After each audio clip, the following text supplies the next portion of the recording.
मैं हूं आमिल बेग। आप देख रहे हैं सिटी बुलेटिन न्यूज़। पेश हैं आज के प्रमुख समाचार। अयोध्या जिले में ईद उल अजहा बकरीद की नमाज आज सकुशल संपन्न हो गई, जिसके बाद प्रशासन ने राहत की सांस ली। इस बार सिविल लाइन ईदगाह पर काफी कम संख्या में नमाजी पहुंचे। शहर में आसपास की मस्जिदों में भी बकरीद की नमाज पढ़ी गई। शहर के सिविल लाइन ईदगाह पर नायब इमाम ने नमाज पढ़वाई। रविवार को सुबह से ही शहर की मुख्य मस्जिदों के बाहर भारी संख्या में पुलिस बल और सीआरपीएफ के जवान तैनात रहे। नमाजियों के लौटते तक पुलिस फोर्स सड़क पर मुस्तैद रही। जुमे की नमाज से पहले जामा मस्जिद के आसपास पुलिस ने सुरक्षा का घेरा बना रखा था। इस दौरान मजिस्ट्रेट और पुलिस अधिकारी तैनात थे। एसएसपी प्रशांत वर्मा ने बताया कि अयोध्या में बकरीद की नमाज सकुशल संपन्न हो गई। सहयोग के लिए सभी धर्म गुरुओं का धन्यवाद उन्होंने ज्ञापित किया। उन्होंने कहा कि सबसे अपील है कि आप किस त्योहार के साथ किस तरह से सौहार्दपूर्वक अपने आप को मनाएं। टाटसा मस्जिद के शहर पेश इमाम शमसुल कमर कादरी ने बताया कि सभी मस्जिदों में शांतिपूर्वक नमाज अदा की गई। सभी मुस्लिम भाइयों से उन्होंने अपील की कि अमन के साथ इस त्योहार को आपसी सौहार्द और भाईचारे के साथ मनाएं। फिलहाल शहर और ग्रामीण क्षेत्रों के मस्जिदों में आज बकरीद की नमाज अदा की गई। एक दूसरे को गले लगाकर लोगों ने बकरीद की बधाई भी दी। आज शहर के विभिन्न मस्जिदों में अलग अलग समय में नमाज अदा की गई।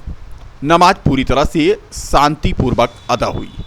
इस बार सड़कों पर फिर से नमाज अदा करते हुए नहीं पाया गया। शासन का निर्देश था कि सड़कों पर नमाज न पढ़ी जाए, लिहाजा ईदगाहों पर मस्जिदों में ही नमाज आज अदा की गई और वह भी पूरी तरह से शांतिपूर्वक।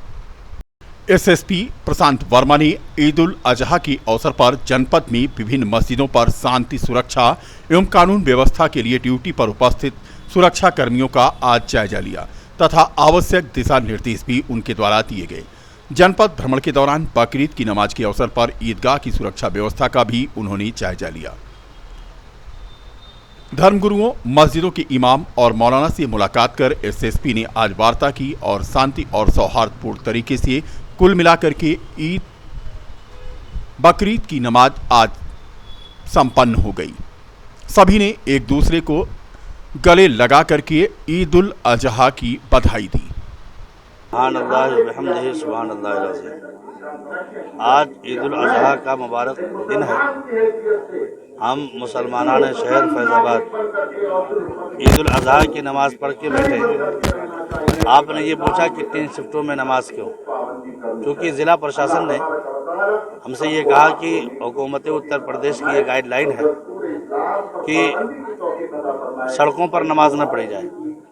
इसलिए चूँकि हम एक अमन पसंद शहरी हैं और अमन चाहते हैं, हमने ये चाहा कि हर तरह से शांति कायम रहे। इसलिए हमने इस साल एहतमाम ये किया है कि अपने ईदगाह में 3 जमातें कराएंगे ताकि लोग सुकून से नमाज पढ़ सकें और गाइडलाइन पर अमल भी हो सके। क्या कहना चाहेंगे इस मौका पर मैं यही कहना चाहूँगा कि हमारा मुल्क हिंदुस्तान एक जमहूरी निज़ाम रखता है और इस जमहूरी निज़ाम के तहत हर शहरी को अपने धर्म के एतबार से रहने और जीने और सहने का हक हासिल है। हमें आइंदा भी उम्मीद है कि इस निज़ाम का पालन किया जाएगा, कानून को हाथ में नहीं लिया जाएगा, कानून और दस्तूर के मुताबिक हर एक को ज़िंदगी जीने का हक दिया जाएगा।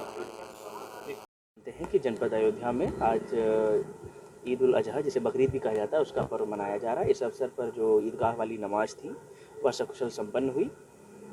जो ईदगाह के जो कमेटी थी उनके लोगों ने प्रशासन की अपील का सम्मान करते हुए ईदगाह सड़कों पर की जो नमाज थी वो सड़कों पर नहीं की, उन्होंने अपने परिसर में ही ये नमाज करवाई। और इसके पश्चात जो हमारी पुलिस व्यवस्था है वो पूरी तरीके से चाक चौबंद है।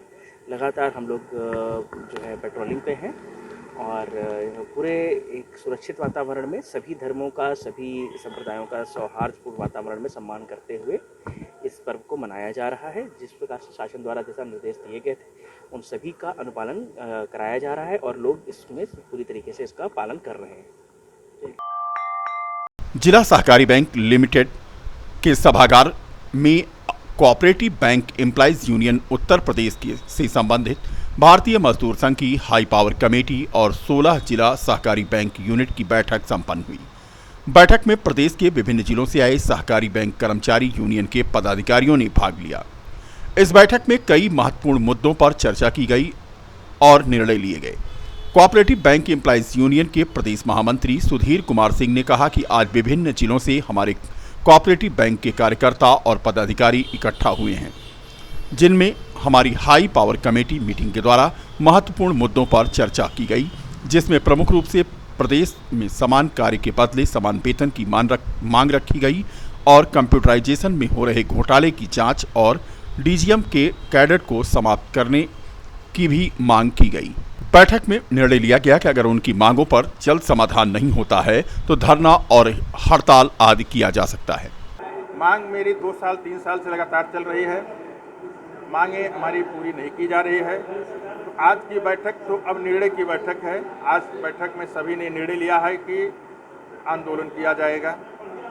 सिर्फ बैठक में भी डेट नहीं डिसाइड हुआ है, अभी भोजनावकाश के बाद डेट फाइनल कर दिया जाएगा। हम लोग चरणबद्ध तरीके से आंदोलन करने जा रहे हैं, सभी बैंक बंद होंगे। क्या निर्णय लिया गया है? निर्णय लिए गए हैं कि जो परिपत्र 7 जनवरी 2022 को जारी हुए हैं वेतन परीक्षण संबंधी, उसको तत्काल पूरे प्रदेश में लागू किया जाए। SLIC समाप्त किया जाए, DGM के कैडर को समाप्त किया जाए। अगर ये नहीं किया जाता है तो हम अभी सरकार विभाग को पत्र देंगे, कल सप्ताह भर का समय देंगे। इसके बाद फिर हम आंदोलन करेंगे, हड़ताल करेंगे, बैंक बंद करेंगे। तब तक ये रहेंगे जब तक मेरी मांगें नहीं पूरी की जाती हैं। पूरे प्रदेश के बैंक बंद रहेंगे। राम मंदिर समर्थक और भाजपा अल्पसंख्यक मोर्चा के नेता अनीस खान उर्फ बबलू खान को आज जान से मारने की धमकी मिली। मोबाइल और सोशल मीडिया के जरिए मेरी जान से मारने की उन्हें धमकी। फैज आदमी समेत 3 लोगों के खिलाफ अयोध्या कोतवाली में मुकदमा दर्ज किया गया है। हमीरपुर और आजमगढ़ के रहने वाले तीनों आरोपी हैं जिन्होंने धमकाया है। बबलू खान ने सुरक्षा बढ़ाए जाने की मांग की है। शहर के मस्जिद गुदड़ी बाजार चौक में ईद उल अजहा की आज नमाज अदा की गई। यहां मौलाना जहीर अब्बास नदवी ने बताया कि पूरे हिंदुस्तान में ईद उल अजहा पर्व मनाया जा रहा है।